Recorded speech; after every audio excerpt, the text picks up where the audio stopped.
আসসালামু আলাইকুম প্রিয় শিক্ষার্থী। আশা করি অনেক ভালো আছো তোমরা। কমার্সের সবচেয়ে সহজ সাবজেক্ট হচ্ছে ব্যবসা উদ্যোগ। অথচ এই সাবজেক্টটিতে 70 থেকে 85 নাম্বার বেশিরভাগ শিক্ষার্থী পেয়ে থাকে। খুব কম শিক্ষার্থী 95 প্লাস বা 90 প্লাস নাম্বার পায়। এ প্লাস হয়তো অনেকে পায় এবং কমার্স যদি বাকি আরো দুটো সাবজেক্টের সাথে কম্পেয়ার করা হয়, স্পেশালি ফিন্যান্স এবং অ্যাকাউন্টিং এর সাথে, এই সাবজেক্টের নাম্বার কিন্তু তোমাদের কম আসে। এর কারণ কি? এর কারণ হচ্ছে সঠিক গাইডলাইন এবং প্ল্যানিং এর অভাব। তোমরা এই সাবজেক্টকে বেশি অবহেলা করো। অনেক সহজ মনে করে পড়ো না। সমস্যা এখানে এটা। তাহলে মনে রাখতে হবে এটাকে আজকে আমরা নতুনভাবে শিখব। আমাদের টোটাল অধ্যায় কয়টা? টোটাল অধ্যায় হচ্ছে ১২ টা। এই ১২ টি অধ্যায়, প্রত্যেকটা অধ্যায় থেকে যদি ২০ টি করে আমি এমসিকিউ দেই, তাহলে আমার এমসিকিউ সংখ্যা হবে ২৪০ টি। ২৪০ টির মতো আমার এমসিকিউ হবে।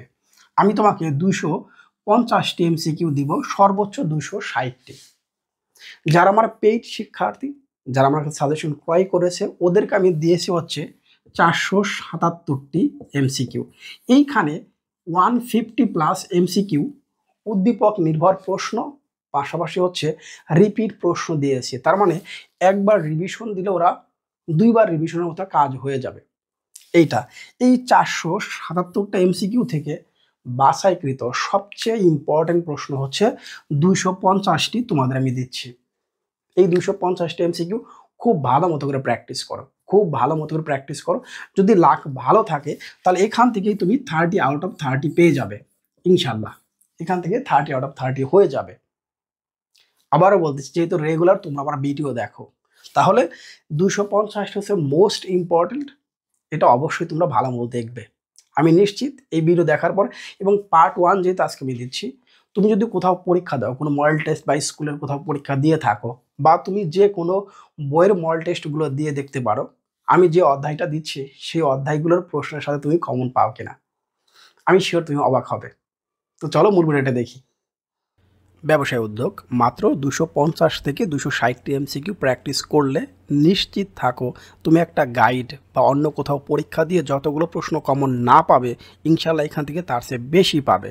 আচ্ছা, আমরা দেখতে পাচ্ছি এইটা হচ্ছে সকল বোর্ড এবং দাখিল বা মাদ্রাসা বোর্ডের সকলের জন্য কিন্তু প্রযোজ্য এই সাজেশনটি। এরপর আমরা দেখব আজকের মূল যে অংশটা সেটা। দেখো, শুরুতে আমরা চলে আসলাম প্রথম অধ্যায় ব্যবসায় পরিচিতি। বিনিময়ের মাধ্যম হিসেবে আমরা জানি, বিনিময়ের মাধ্যম হিসেবে কোন যুগে দেখতে পাচ্ছি কাগজি মুদ্রার প্রচলন শুরু হয়? এটা মধ্যযুগে। তাহলে বিনিময়ের মাধ্যম হিসেবে কোন যুগে কাগজি মুদ্রার প্রচলন শুরু হয়? এটা মধ্যযুগে। সমুদ্রের পানি হতে লবণ আহরণ, খনি থেকে কয়লা উত্তোলন, এর যে কোনো একটা কিন্তু অপশনে থাকতে পারে, মানে আমাদের প্রশ্নে থাকতে পারে। তাহলে উত্তরটা কি? নিষ্কাশন শিল্প। কোন শিল্পের অন্তর্গত? এটা নিয়ে একটা এমসিকিউ পরীক্ষা আসবে। অনেক সময় এটা সৃজনশীল কয়ে কিন্তু চলে আসবে, এই জন্য এমসিকিউ পড়ার সময় খুব কেয়ারফুল থাকতে হবে। আধুনিক ব্যবসায়ীকে প্রধানত কয় ভাগে বিভক্ত করা হয়, মানে ভাগ করা হয়? সেটা 3 ভাগে। তাহলে আধুনিক ব্যবসায়ীকে প্রধানত কয় ভাগে ভাগ করা হয়? এটা 3 ভাগে। সত্ত্বগত, যার আরেকটা নাম মালিকানা সংক্রান্ত বাধা। আমি একটা জিনিস বিক্রি করে দিলাম তোমার কাছে, সেটা সত্ত্ব বিক্রি করলাম, মানে ওটার উপরে আমার আর কোনো অধিকার নাই, ওই মালিকানা সত্ত্ব। এটা পণ্য বিনিময়। এটা বাণিজ্যের পণ্য বিনিময়ের উদাহরণ দেখতে পাচ্ছি আমরা। নিচের কোনটি আধুনিক ব্যবসায়ের একটি গুরুত্বপূর্ণ শাখা? এটাকে বলা হয় প্রত্যক্ষ সেবা। আধুনিক ব্যবসায়ের একটা গুরুত্বপূর্ণ শাখা এখন প্রত্যক্ষ সেবা, মানে সেবামূলক ব্যবসা আমরা বলতে পারি। নিচের কোনটিকে ব্যবসায়ের পণ্য বন্টনকারী শাখা হিসাবে চিহ্নিত করা হয়? পণ্য বন্টনকারী শাখা হিসেবে বিবেচনা করা হয়, এটা বাণিজ্য। মানে বিক্রয় সংক্রান্ত যাবতীয় সমস্ত কার্যকে আমরা বলি বাণিজ্য। গ্যাস, বিদ্যুৎ উৎপাদন এবং বিতরণ। তাহলে গ্যাস, বিদ্যুৎ উৎপাদন এবং বিতরণ কোন শিল্পের অন্তর্গত? এটা সেবা শিল্পের অন্তর্গত। আচ্ছা, যেহেতু পণ্য ক্রয় বিক্রয় হয় না। আন্তর্জাতিক সম্পর্ক, বিভিন্ন বা ভিন্ন দেশের সাথে সম্পর্ক স্থাপন ব্যবসায়ের কোন পরিবেশের উপাদান? এটা হবে রাজনৈতিক। কোন বন্দরটিকে পোর্টো গ্রান্ডো নামে অভিহিত করা হয়? এটা চট্টগ্রামকে। তাহলে এটা দেখতে পাচ্ছি আমরা কাকে?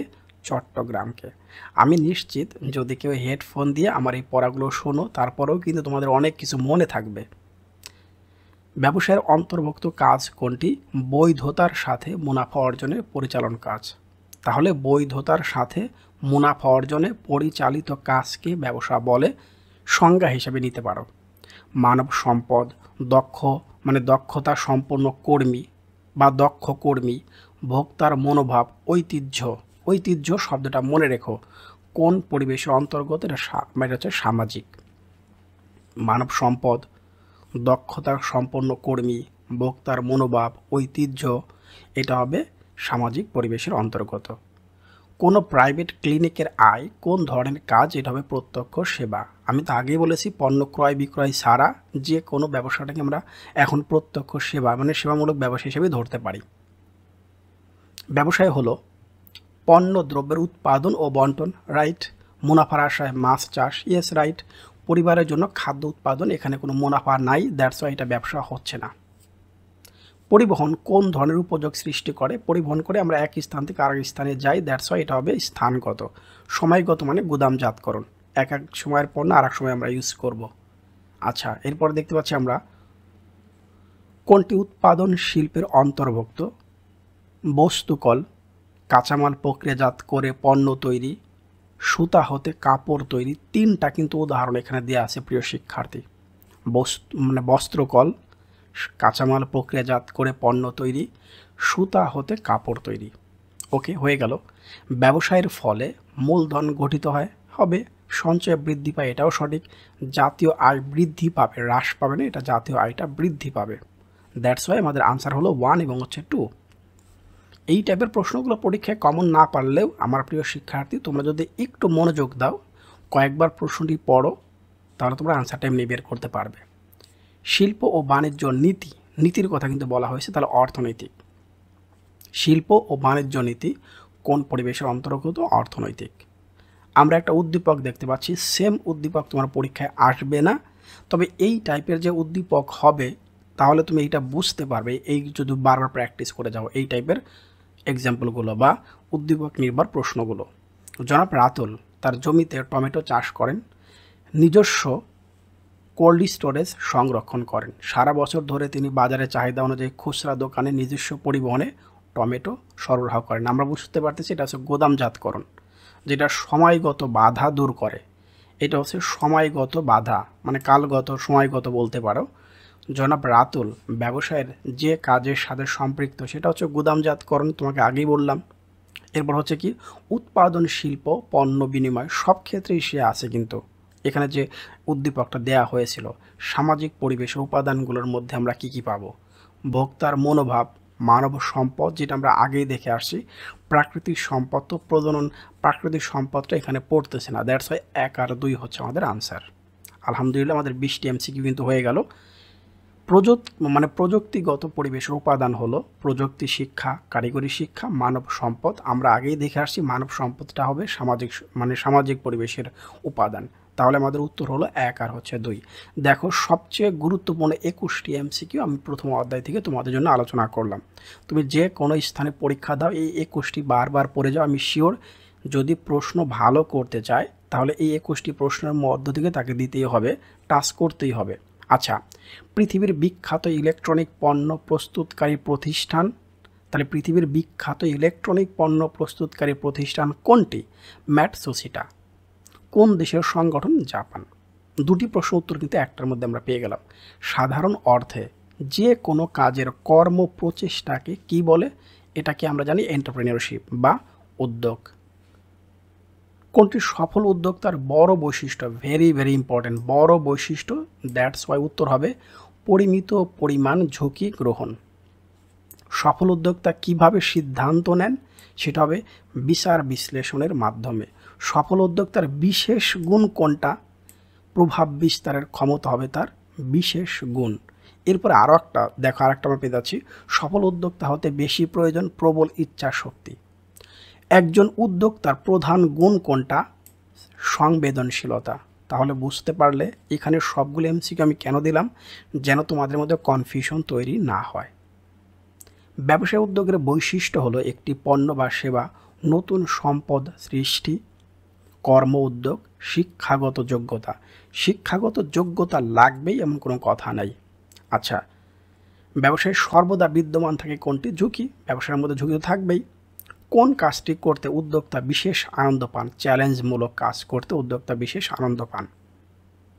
অবকাঠামোগত উপাদান কোনটি? এটা হবে বিদ্যুৎ, গ্যাস, যাতায়াত ব্যবস্থা। এটা হচ্ছে অবকাঠামোগত, এটা কাঠামোগত না। ব্যবসায় উদ্যোগ বাধাগ্রস্ত হয় পর্যাপ্ত প্রশিক্ষণের অভাবে, রাইট। সুষ্ঠু দিক নির্দেশনার অভাব, এটাও তো রাইট। সুপরিকল্পনার উপস্থিতি না হলে, এটা তাহলে ঠিক ছিল। তাহলে বুঝতেই পারতাম অ্যান্সার হবে 1 আর হচ্ছে 3। আমি শিওর এই টাইপের প্রশ্ন তোমার কমন পড়ার প্রয়োজন নাই। তুমি পরীক্ষা হলে একটু সময় নিয়ে এই টাইপের প্রশ্নগুলো লাস্টের দিকে অ্যান্সার করবে, তাহলে বুঝতে পারবে কী কারণে একজন উদ্যোক্তা অভীষ্ট লক্ষ্যে পৌঁছাতে ব্যর্থ হতে পারে। নিজের প্রতি অত্যাধিক বিশ্বাস, ওভার কনফিডেন্ট আমরা যেটা বলে থাকি, তাহলে ওভার কনফিডেন্ট হওয়া যাবে না। আচ্ছা, নতুন ব্যবসায় উদ্যোগ গ্রহণের জন্য প্রয়োজন সঠিক পরিকল্পনা, প্রশিক্ষণ, শিক্ষাগত যোগ্যতা। এটা রিপিট হয়ে গেল, তার মানে আমাদের 1 আর 2 হলেই কিন্তু হচ্ছে। এরপর আমরা দেখব হচ্ছে ব্যবসার উদ্যোগের ফলাফল হলো একটি ব্যবসা প্রতিষ্ঠান, ইয়েস, একটি পণ্য বা সেবা, প্রচুর মুনাফা। এখন মুনাফা হবে কি হবে না নির্ভর করতেছে পরে। আগে একটা ব্যবসা প্রতিষ্ঠান দাঁড় করাতে হবে বা একটা পণ্য বা সেবা তোমাকে সৃষ্টি করতে হবে। তারপরে মাহমুদ একজন শিক্ষিত বেকার, তিনি অন্যের অধীন থাকা পছন্দ করেন না। Very good. তিনি যদি ব্যবসা করতে চান তবে প্রথমে তার কি করা উচিত? ব্যবসায় উদ্যোগ গ্রহণ করা উচিত। বাংলাদেশে জাতীয় অর্থনীতিতে কৃষি খাতের অবদান কত ভাগ? 20%, মানে 20%। ব্যবসা উদ্যোগ গড়ে ওঠার অনুকূল পরিবেশ হলো দক্ষ মানব সম্পদ সৃষ্টি করা, সরকারি পৃষ্ঠপোষকতা, প্রশিক্ষণের সুযোগ। এখানে দেখতে পাচ্ছি আমরা 2 এবং 3টাকে উত্তর হিসেবে নেওয়া হয়েছে। অনুকূল পরিবেশ হলে আমাকে লাস্টের 2 এবং 3কেই বাছাই করতে হবে। ব্যবসা উদ্যোগ উন্নয়নে বাধা দূরীকরণের উপায় হলো বৃত্তি, এখানে বৃত্ত না, এখানে বৃত্তিমূলক শিক্ষার প্রসার। বৃত্তিমূলক, প্রিয় শিক্ষার্থী একটু বুঝে নেবে তোমরা, বৃত্তিমূলক শিক্ষার প্রসার। এভাবে প্রশিক্ষণ মাস্ট। তার অ্যান্সার 1 আর হচ্ছে 2। ওকে, আমরা পরের কোশ্চেন চলে আসলাম। ব্যবসা উদ্যোগের প্রতি যুবকদের আগ্রহ বৃদ্ধি করা যায় কারিগরি এবং বৃত্তিমূলক, সেই বৃত্তিমূলক শিক্ষার প্রসার ঘটিয়ে। Very good. গণমাধ্যমে ব্যাপক প্রচার প্রচারণার মাধ্যমে, ইয়েস, এটাই করা উচিত। এটি বাধ্যতামূলক বিষয় হিসেবে চালু করে। এটা আসলে বাধ্যতামূলক করা উচিত প্রত্যেকটা মানে সেক্টরের ক্ষেত্রে। এটা মানে বাধ্যতামূলক করাটাই বেটার হবে। 1, 2, 3 হলো অ্যান্সার। আমরা তৃতীয় অধ্যায়ে চলে আসলাম। আত্মকর্মসংস্থান, সবচেয়ে সুন্দর একটা অধ্যায়। আত্মকর্মসংস্থানের সবচেয়ে বড় মূলধন কোনটি? নিজের দক্ষতা। প্রিয় শিক্ষার্থী, তুমি কোন বিষয়ে পারদর্শী এটা তুমি ভালোই জানো, তাহলে সেটা নিয়েই তোমার সামনে এগিয়ে যাওয়া উচিত। কে কী ভাবলো সেটা দেখা উচিত হবে না। ব্যবসায় সাফল্য লাভের অন্যতম পূর্ব শর্ত কোনটি? সঠিক পণ্য নির্বাচন। আমি কোন পণ্যের ব্যবসা করব সেটা আগে নির্বাচন করাটা সবচেয়ে বেটার। কর্মসংস্থানকে প্রধানত কয় ভাগে বিভক্ত করা হয়েছে? এটা হবে 3 ভাগে। দেশের মোট শ্রমশক্তির কত শতাংশ, মানে কত অংশ যুবক যুবতী? 3 ভাগের 1 ভাগ, 1/3। নট্রামস এটা কি? কম্পিউটার প্রোগ্রামিং এবং চালনা শিক্ষার মূলত নট্রামসের কাজ। কোন মন্ত্রণালয় কর্তৃক পরিচালিত হয়? শিক্ষা মন্ত্রণালয়, এখানে বলা হয়েছে শিক্ষা মন্ত্রণালয়। ওকে, কোনো একটা প্রশ্নের আনসার নিয়ে যদি দ্বিমত পোষণ করো, তোমরা দ্বিমত বলতে হচ্ছে তোমার কাছে মনে হয় না এটার অ্যান্সার ভুল আছে, আমার মূল বই অ্যান্সার দেওয়া আছে শিল্প মন্ত্রণালয়, কিন্তু এখান দেওয়া আছে শিক্ষা মন্ত্রণালয়, তাহলে একটু কাইন্ডলি বইয়ের এত নাম্বার পেয়ে যা আছে তোমরা কমেন্টস করলে আমি খুশি হব। Because I learn by teaching. আমি সবসময় এই সেন্টেন্সটা বলে থাকি, আই লার্ন বাই টিচিং। শিক্ষা দেওয়ার মাধ্যমে আমি কিছু নিজেও শিখি। ওকে, নেক্সট কোশ্চেন। কর্মদক্ষতা বৃদ্ধির জন্য কর্মীদের জ্ঞান এবং মানসিক বিকাশের জন্য কোনটি প্রয়োজন? প্রশিক্ষণ। কর্মদক্ষতা বৃদ্ধির জন্য কর্মীদের জ্ঞান ও মানসিক বিকাশের জন্য কোনটি প্রয়োজন? এটা প্রশিক্ষণ মাস্ট লাগবে। আত্মকর্মসংস্থানের উপযুক্ত ক্ষেত্র নির্বাচনে বিবেচ্য বিষয় অতিরিক্ত মূলধন সংগ্রহ, নট নেসেসারি, সঠিক পণ্য, সঠিক কর্মী। Very good. বেকার সমস্যা একটি জাতীয় সমস্যা। বেকার সমস্যা একটা জাতীয় সমস্যা। বেকার সমস্যা একটা জাতীয় সমস্যা। আত্মকর্মসংস্থানে উৎসাহ সৃষ্টিতে করণীয়টা কী হবে? সফল উদ্যোক্তাদের এলাকায় আমন্ত্রণ জানিয়ে, অবশ্যই এটা উচিত। সফল উদ্যোক্তাদের এলাকায় আমন্ত্রণ জানিয়ে যারা নিজ নিজ ক্ষেত্রে সফল হয়েছেন। দেশে মোট শ্রমশক্তির পরিমাণ কত? 5,60,00,000। এটা কিন্তু পরিবর্তনশীল, যে কোনো সময় পরিবর্তন হতে পারে, নতুন বইয়ে চেঞ্জ হতে পারে। কোনটি আত্মকর্মসংস্থানের আওতাভুক্ত? জাহাজ নির্মাণ, বিমা, সেতু নির্মাণ।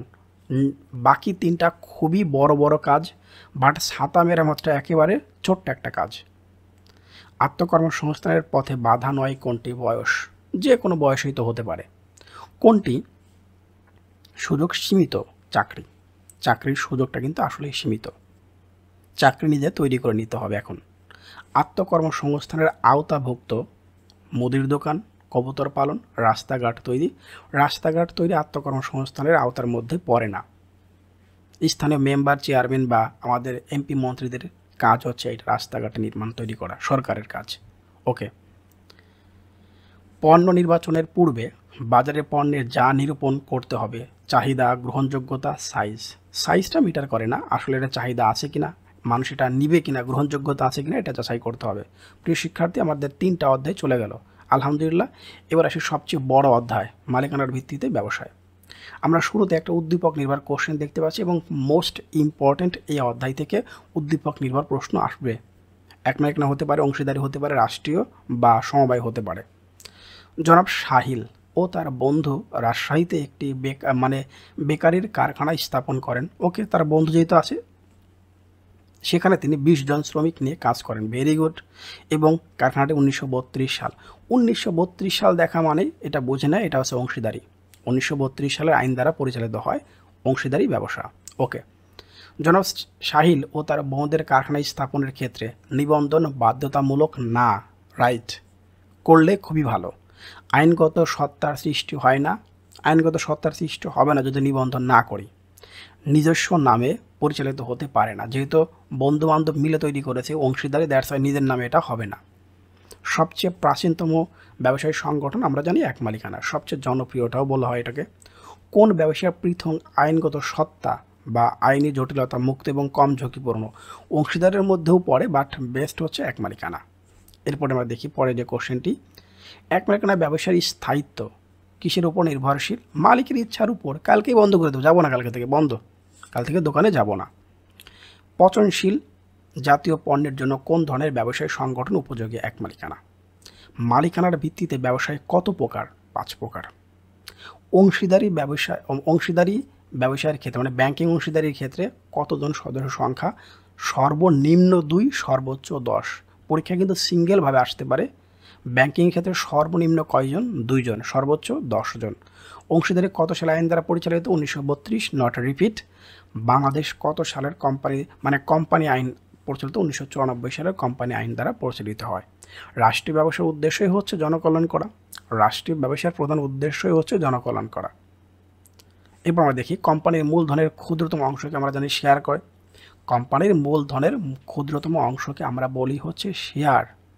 অর্থ মন্ত্রণালয়ের অধীন রাষ্ট্রীয় ব্যবসাগুলো হলো বাংলাদেশ ব্যাংক। জনগণের কল্যাণ সাধন করা, অধিক মুনাফা অর্জন করা। কল্যাণ সাধন করা বললে তার মুনাফা অর্জন হবে না, এটা একবারে কমন সেন্স আমরা বলে থাকি। দ্যাটস ওয়াই অ্যান্সার 1 এবং হচ্ছে 2। নেক্সট, কোন ধরনের অংশীদারদের দায় অসীম? সাধারণ অংশীদার। বাকি 4 জনের সাথে 3 জনের সাথে কম্পেয়ার করলে মাস্ট সাধারণ অংশীদার। সাধারণ জনগণের সবচেয়ে বেশি ভুক্তভোগী, এটা মনে রাখলে অনেক কিছুর উত্তর পেয়ে যাবে। অংশীদারি আইনের কত ধারা অনুযায়ী বাধ্যতামূলক বিলোপ সাধন করা হবে? 41 নাম্বার ধারা হচ্ছে বাধ্যতামূলক। মনে রেখো, বাধ্যতামূলক, কম্পালসারি, ম্যান্ডেটরি, অব্লিগেটরি। কোন অংশীদার ব্যবসার মূলধন বিনিয়োগ করে না? নামমাত্র অংশীদার কোনো মূলধন বিনিয়োগ করে না। চুক্তি সম্পাদনের কমপক্ষে কয়জন ব্যক্তি দরকার হবে? 2 জন। চুক্তি সম্পাদনের জন্য কমপক্ষে 2 জন ব্যক্তির আমাদের প্রয়োজন। কি অনুযায়ী সাধারণ অংশীদারদের লাভ ক্ষতির অংশ বন্টন করা হবে? আমরা জানি চুক্তি অনুযায়ী, চুক্তি যেভাবে থাকবে সেভাবে হবে, মাস্ট। চূড়ান্ত সদ্বিশ্বাস, এটা অংশীদারির ক্ষেত্রেই প্রযোজ্য। চূড়ান্ত সদ্বিশ্বাস, আমি আমার ফ্রেন্ডের সাথে ব্যবসা শুরু করব, তাকে আমি সঠিক বিশ্বাস করি কিনা সেটাই আগে গ্রহণযোগ্য। সর্বপ্রথম সমবায় আন্দোলনের সূত্রপাত হয় উত্তর আমেরিকায় এবং পশ্চিম ইউরোপে। এই দুটো শব্দ মনে রাখবে, পূর্ব না পশ্চিম হবে, উত্তর আমেরিকা এবং হচ্ছে পশ্চিম ইউরোপে। ঘুমন্ত অংশীদারের বৈশিষ্ট্য হলো দায় সসীম, মানে সীমা আছে নির্দিষ্ট পর্যন্ত, অসীম না। ইউরোপের শতকরা কত ভাগ ব্যবসা এক মালিকানা ভিত্তিক? 80 ভাগ। বাহ, ভেরি গুড। এক মালিকানায় নিজস্ব মালিকানায় থাকে 80, যখন খুশি তখন ওপেন করবো, বাদ দিয়ে দেবো, সমস্যা নেই। কোন ব্যবসায়ী সংগঠনকে কৃত্রিম সত্তার অধিকারী বলা হয়? যৌথ মূলধনী বা কোম্পানি। নিবন্ধনহীন অংশীদারি ব্যবসায়ী সংগঠন কত টাকার বেশি পাওনা আদায়ের জন্য তৃতীয় পক্ষের বিরুদ্ধে মামলা করতে পারে না? নিবন্ধনহীন, তাহলে মাত্র 100 টাকা। শেয়ার ক্রয়ের জন্য একজন ব্যক্তির সর্বনিম্ন বয়স সীমা কত হওয়া প্রয়োজন? 18 বছরের ঊর্ধ্বে। সমবায়ের প্রধান নীতি কোনটি? সমতা, একতা, অনেক কিছুই থাকে। তাহলে এটা মূল হচ্ছে একতা। যৌথ মূলধনী কারবারির মালিকগণ লভ্যাংশ পায় কিভাবে? শেয়ার অনুপাতে। শেয়ার অনুপাতে তারা কিন্তু লভ্যাংশ পাবে। এক মালিকানা ব্যবসায়ের জনপ্রিয়তার কারণ স্বল্প পুঁজি, সীমাবদ্ধ দায়, ছোট আয়তন, রাইট সব। সানি এবং মাহিনের ব্যবসা প্রতিষ্ঠানটি লোকসান ব্যতীত পরিচালনা করা সম্ভব হচ্ছে না। নিচের কোন প্রক্রিয়ায় তাদের ব্যবসার বিরক্তি হতে পারে? আদালতের নির্দেশে এখন বন্ধ করে দাও। আদালতের নির্দেশে বন্ধ করতে পারবে, শুধু লোকসানই হচ্ছে। নিচের কোন ব্যবসায় সংগঠনের ক্ষেত্রে ব্যবসার পরিধি বৃদ্ধির সুযোগ সবচেয়ে বেশি? পাবলিক লিমিটেড কোম্পানিকে আরও যত খুশি শেয়ারের সংখ্যা দ্বারা যত খুশি তত বাড়ানো যাবে। অংশীদার থেকে কোম্পানিতে আসলাম, কিন্তু কোম্পানি পাবলিক থেকে হিউজ। ওকে, পরের কোশ্চেনটা হচ্ছে কোম্পানির জন্মপত্রিকা বলা হয় নিচের কোনটিকে? নিবন্ধনপত্রকে। নিবন্ধপত্রকে বলা হয় হচ্ছে কোম্পানির জন্মপত্রিকা। কোম্পানি গঠনের উদ্যোগ গ্রহণকারীকে বলা হয় প্রবর্তক। কোম্পানি গঠনের উদ্যোগ গ্রহণকারীকে বলা হয় যিনি উদ্যোগ নিয়েছিলেন, তাকে উদ্যোক্তা বলা হয়, বাট এখানে বলা হবে প্রবর্তক। জাস্ট এতটুকুই পার্থক্য। কোম্পানি ব্যবসায়ের ক্ষেত্রে ব্যবস্থাপনা এবং মালিকের সম্পর্ক হলো আলাদা, দুজনে আলাদা জিনিস। অস্ত্র নির্মাণ শিল্প কোন ধরনের ব্যবসা? এটা রাষ্ট্রীয় হবে। অস্ত্র নির্মাণ তুমি আমি চাইলেই পারবো না, কোনো ব্যবসা প্রতিষ্ঠান চাইলেই পারবে না। সমবায়ের প্রধান নীতি হচ্ছে সমপেশা, রাইট। পারস্পরিক সহযোগিতা, রাইট। গণতান্ত্রিক মূল্যবোধ, সব জায়গায় গণতান্ত্রিক মূল্যবোধ থাকা প্রয়োজন। চলে আসলাম প্রিয় শিক্ষার্থী পঞ্চম অধ্যায়ে। পণ্যের মান নিয়ন্ত্রণকারী প্রতিষ্ঠান বিএসটিআই। তাহলে বিএসটিআই হচ্ছে পণ্যের মান নিয়ন্ত্রণকারী প্রতিষ্ঠান। আসতে পারে পরীক্ষায়। কোন মন্ত্রণালয়ের অধীনস্থ সংস্থা? শিল্প। তাহলে এখানে দুটি প্রশ্নই কিন্তু উল্লেখ করা হয়েছে। বুদ্ধিবৃত্তিক সম্পদ কোনটি? কপিরাইট। বুদ্ধিবৃত্তিক সম্পদ হচ্ছে কপিরাইট। মেধা সম্পদ দিবস কত তারিখে পালিত হয়? 26 এপ্রিল। মেধা সম্পদ দিবস পালিত হয় 26 এপ্রিল। ওকে, কোন বুদ্ধিবৃত্তিক সম্পদ সংরক্ষণের জন্য সব দেশে আইনগত বিধিবিধান রয়েছে প্যাটেন্ট বা ট্রেডমার্কের ক্ষেত্রে? কোনটি? ফ্রাঞ্চাইজিং পদ্ধতির ব্যবসা। এটা হবে ওই যে এখানে খেয়াল করে দেখো, এখানে আসলে দেখতে পাচ্ছ Kentucky, Cat's Eye, Volvo, Kohinoor কিনে গেছে কেনটাকি। কোনটি ফ্র্যাঞ্চাইজিং পদ্ধতির ব্যবসা? 4টা উদাহরণ দেওয়া আছে, এখানে দেখতে পাচ্ছি আমাদের ক নাম্বারটা। নামটা কীরকম চিন্তা করে দেখো, উচ্চারণে ঝামেলা হয়ে যায়। ফ্র্যাঞ্চাইজিং ব্যবসার উপকারিতা কোনটি? মানসম্মত পণ্য বিক্রয় করা সম্ভব। ফ্র্যাঞ্চাইজিং ব্যবসার উপকারিতা হচ্ছে মানসম্মত পণ্য বিক্রয়। ফ্র্যাঞ্চাইজিং ব্যবসার প্রধান উদ্দেশ্য কি? অর্থ উপার্জন করা, পণ্যের স্বীকৃতিমান, ব্র্যান্ডেড পণ্য, না পুঁজি সরবরাহ? অর্থ উপার্জন করা এখানে দেওয়া হয়েছে, মানে হিউজ পরিমাণ অর্থ উপার্জন করা সম্ভব। কোনটি ট্রেডমার্ক বা পণ্য প্রতীকের বহির্ভূত? না, এটা হচ্ছে মোড়ক, ডিভাইস, ব্র্যান্ড বা শিরোনাম মোড়ক। বাকি 3টার সাথে 4 নম্বরটা মিলে না। স্বতন্ত্রতা কোনটির মূল বিষয়? এটা হবে পণ্য প্রতীক, মানে এক কথা হচ্ছে ট্রেডমার্ক, পণ্য প্রতীক। ট্রেডমার্ক রেজিস্ট্রেশন দেওয়া হয় কত বছরের জন্য? 7 বছরের জন্য। ব্যবসায়ের পণ্যের ট্রেডমার্ক রেজিস্ট্রেশন করা হয় কেন? মালিকের অধিকার প্রতিষ্ঠার জন্য। এটা যা আমার, সেই অধিকার প্রতিষ্ঠার জন্য মূলত ট্রেডমার্ক করা হয়। বিএসটিআই ফুল মিনিংটা আমরা সবাই আশা করি এখানে জানি, Bangladesh standards and testing institution. Okay, পরের যে কোশ্চেনটি আছে, বিএসটিআই কর্তৃপক্ষের ক্ষমতা হলো পণ্যের মান নির্ধারণ করা, রাইট। প্রদত্ত মান চিহ্ন সাময়িক স্থায়ীভাবে বাতিল করা হয়। পণ্য রপ্তা, এখানে রস্তাপি করা হয়, মানে রপ্তানি হবে, তো ভুল লিখে এখানে মানে মূল কথা হচ্ছে বানান একটু ভুল চলে আসছে, এটা যদি আমাদের আনসারে নাই। বিমার কয়টি পক্ষ থাকে? দুটি। ফ্রাঞ্চাইজিং ব্যবসায়ের পক্ষ হলো সরকার, ফ্রাঞ্চাইজার, ফ্রাঞ্চাইজিং। বুঝতেই পারছি আমার অ্যান্সার লাস্টে দুটি হবে। বর্তমানে বাংলাদেশে কত সালের বিমা আইন চালু আছে? 2010 সালেরটা। লাইসেন্স শব্দের অর্থ হচ্ছে অনুমোদন। লাইসেন্স শব্দের অর্থ হচ্ছে অনুমোদন। বর্তমানে যে পদ্ধতিতে ব্যবসায়ী স্থাপন এবং পরিচালনা জনপ্রিয় হয়ে উঠেছে সেটা হচ্ছে ফ্রাঞ্চাইজিং। নিচের কোনটি মেধা সম্পদ সফটওয়্যারের স্বত্বভোগ করা? এটা হচ্ছে আমরা দেখতে পাচ্ছি মেধা সম্পদ বাকি সবগুলোর সাথে।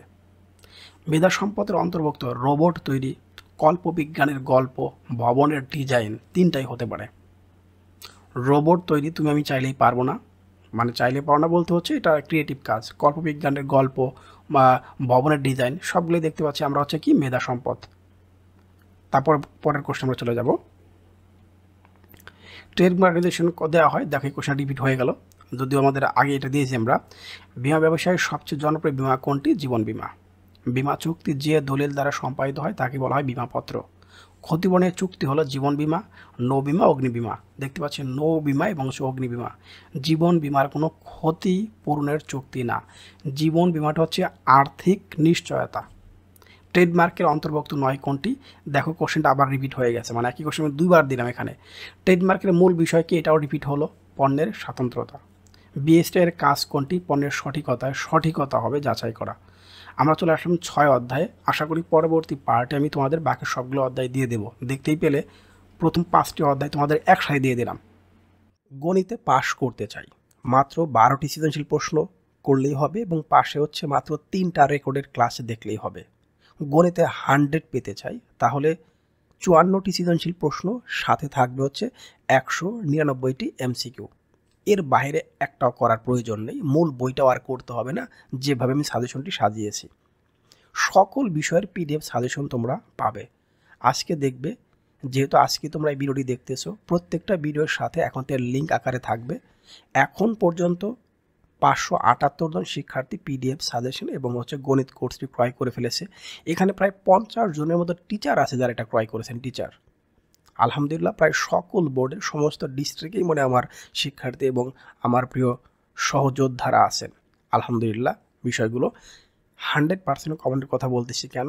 প্রশ্ন কমন দেওয়ার দায়িত্ব হচ্ছে আমার, আর বাকিটুকু আপনি করবেন। প্রশ্ন কমন নিয়ে বিন্দু মাত্র সন্দেহ থাকবে না। আমি আবারও বলতেছি, যদি আপনি সাজেশনটি ক্রয় করতে চান যে কোনো বিষয়ের, শুধুমাত্র গণিত স্পেশাল রেকর্ডেড ক্লাসগুলো আপনি পাবেন, যেহেতু গণিত একবার কোর্স আকারে আপনি পাচ্ছেন। স্পেশাল গণিতে কি থাকবে সেটা একটু বলে দিই। সৃজনশীল 54টি আগে বলে দিয়েছি, আর এখানে মিনিমাম 8টা সৃজনশীল প্রশ্ন পরীক্ষায় কমন পাবেন, আর এমসিকিউ 199টি, উত্তর ব্যাখ্যা সহ সৃজনশীল উত্তর ব্যাখ্যা সহ রেকর্ডেড ক্লাস থাকবে। এবং আবারও দেখতে পাচ্ছেন একটা জ্যামিতির স্পেশাল শিট থাকবে। এই জ্যামিতি শিটটা পড়ার পর যদি জ্যামিতি উপপাদ্য না বোঝো বা না করতে পারো তাহলে এটা পাপ হবে। 131টি স্কুলের প্রশ্ন বিশ্লেষণ করে সেখান থেকে 70টি স্কুলের লিস্ট তোমাদের দিয়ে দেবো, তুমি চাইলে সেটা করতে পারো, নাও করতে পারো, অ্যাজ এ উইশ। একইভাবে উচ্চতর গণিত, এরপরে সকল বিভাগের মধ্যে বাংলা প্রথম পত্র, দ্বিতীয় পত্র, ইংরেজি প্রথম দ্বিতীয় পত্র এবং কমন সাবজেক্টগুলো 3টে একত্রে নিলে কী হবে, বিজ্ঞান বিভাগের বিষয়গুলো আছে, ব্যবসায় শিক্ষার বিষয়গুলো আছে, মানবিক বিভাগ, সব বিভাগের সবগুলো সাবজেক্ট রয়েছে। আমি দেখতে পাচ্ছি বিজ্ঞানের যদি সবগুলো সাবজেক্ট আমি নিতে চাই, মোট 13টি সাবজেক্ট, অনেকগুলো সাবজেক্ট কিন্তু প্রিয় শিক্ষার্থী, 5100 টাকা। প্রত্যেকটা সাবজেক্টই সিঙ্গেলভাবে মাত্র 510 টাকা করে। শুধুমাত্র ম্যাথমেটিক্স মানে জেনারেল ম্যাথটাই হচ্ছে 1020 টাকা। ব্যবসায় শিক্ষায় 12টি সাবজেক্ট 4880 টাকা। মানবিক বিভাগের ক্ষেত্রেও সেম। আবার বলছি, প্রশ্ন কমন তো এটা 100%। এখানে তোমরা দুটো নাম্বার দেখতে পাচ্ছ, এখানে বিকাশ যে নাম্বারটা দেখতে পাচ্ছ এই নাম্বারটা কিন্তু আমার হোয়াটসঅ্যাপ করা আছে, তোমরা এখানে নক করতে পারো। আর তোমরা যদি আমাকে ফোন দাও মানে কল দাও, আবারও বলতেছি, সেই ক্ষেত্রে যে কাজটা করবে, আমি যেহেতু একেবারে ফজরের নামাজের পরে ঘুমাই, দ্যাটস ওয়াই 11টা বা 12টা পর্যন্ত আমাকে ফোন দিবে না। দুপুর 12টার পর থেকে যে কোনো সময় আমাকে ফোন দিতে পারো তোমরা। সবচেয়ে ভালো হয় হোয়াটসঅ্যাপ SMS দিলেই হয়, বলে আমি ক্রয় করতে চাই, এতটুকুই। আর নগদ নাম্বারটা দেখতে পাচ্ছ, টাকা পাঠানোর পর কোন নাম্বার থেকে টাকা পাঠিয়েছে, জাস্ট লাস্টে 4টা নাম্বার দিলেই হবে। আবার বলছি, প্রশ্ন কমন দিব 100%, সেটা যে সাবজেক্টই হোক না কেন, একেবারে কৃষি পর্যন্ত।